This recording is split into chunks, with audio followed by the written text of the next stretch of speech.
और इसका अंजाम बिल्कुल अच्छा नहीं होगा। फिलहाल तो इसका असर तुम्हें समझ नहीं आएगा, लेकिन वक्त के साथ साथ तुम्हारी जिंदगी तेजी से घटती जाएगी। इसलिए ध्यान रखना, औषधि बनाते समय आसपास शांति होनी चाहिए, चाहे किसी भी कीमत पर।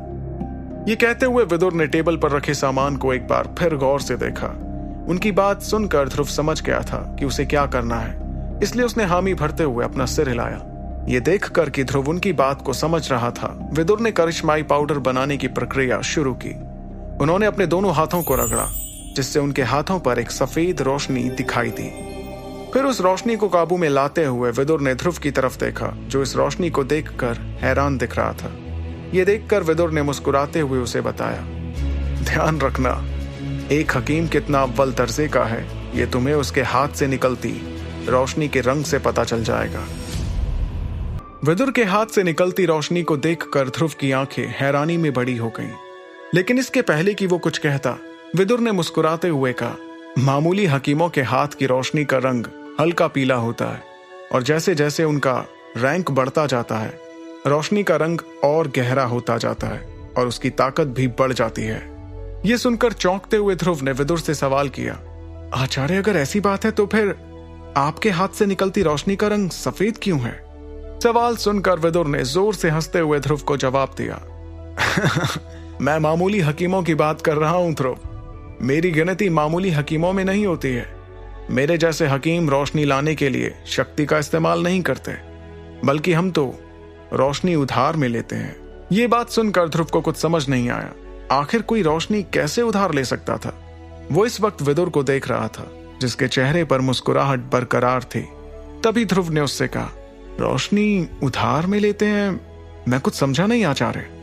इस पर विदुर ने तुरंत जवाब देते हुए कहा, हाँ, तुमने सही सुना, हम लोग रोशनी उधार में लेते हैं। शायद तुम्हें पता नहीं, लेकिन यह दुनिया बहुत ज्यादा बड़ी है।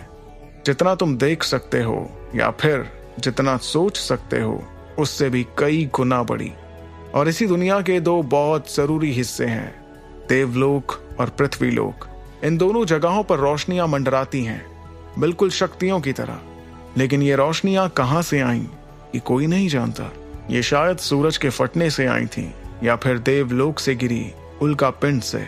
लेकिन दावे के साथ कोई कुछ नहीं कह सकता।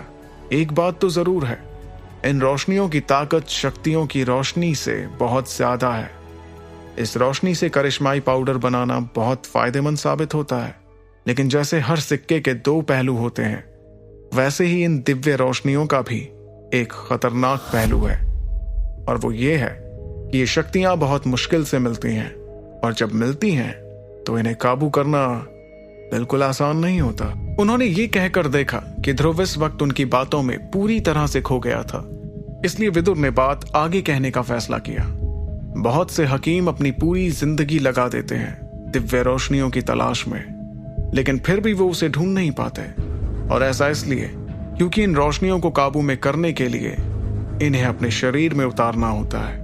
मगर ये शक्तियां सब तहस नहस करने को तैयार रहती हैं, इसलिए कोई भी इन्हें आसानी से काबू नहीं कर पाता।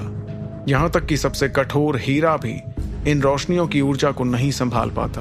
तो फिर एक शरीर तो चुटकियों में जलकर राख हो जाएगा।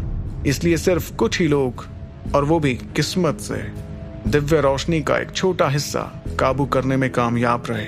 एक बार जब रोशनी शरीर से मिल जाती है तो हकीम ऐसे ऐसे काम कर सकता है जिसके बारे में बाकी लोग कभी सोच भी नहीं सकते।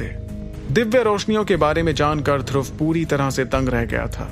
वो विदुर के हाथ से निकलती सफेद रोशनी को घूर रहा था, क्योंकि वो अब जान गया था कि ये रोशनी कितनी ताकतवर है। तभी ध्रुव को उस रोशनी के बारे में और जानने की इच्छा हुई, इसलिए उसने अपने आचार्य से कहा, आचार्य, मुझे रोशनियों के बारे में और बताइए ना। और आपने ये तो बताया ही नहीं कि आपकी रोशनी का रंग सफेद क्यों है। ये सुनकर विदुर ने मुस्कुराते हुए कहा, मैं तो भूल ही गया था। तो अब जब तुम ये जानते हो कि दिव्य रोशनी क्या होती है, तो तुम्हें यह भी पता होना चाहिए कि हमारे जैसे हकीमों के लिए दिव्य रोशनियों की भी एक रैंकिंग होती है, जिसमें कुल मिलाकर 23 रैंक्स होती हैं, और मैं अभी 11वें रैंक पर हूं। मेरी दिव्य रोशनी का नाम है सफेद शीत रोशनी।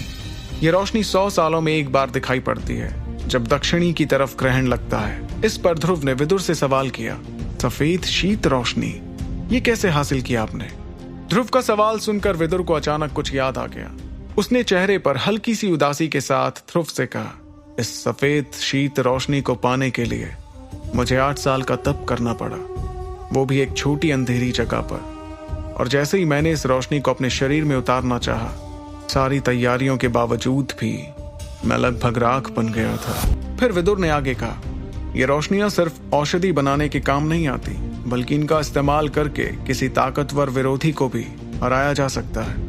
ये सुनकर ध्रुव को विदुर से थोड़ी जलन हुई, जिसे देखकर विदुर ने मुस्कुराते हुए ध्रुव से कहा, इस बारे में बिल्कुल मत सोचना, दिव्य रोशनी अभी बहुत दूर है। फिलहाल के लिए अपना पूरा ध्यान एकलव्य रैंक हासिल करने पर लगाओ, और वो भी जल्द से जल्द।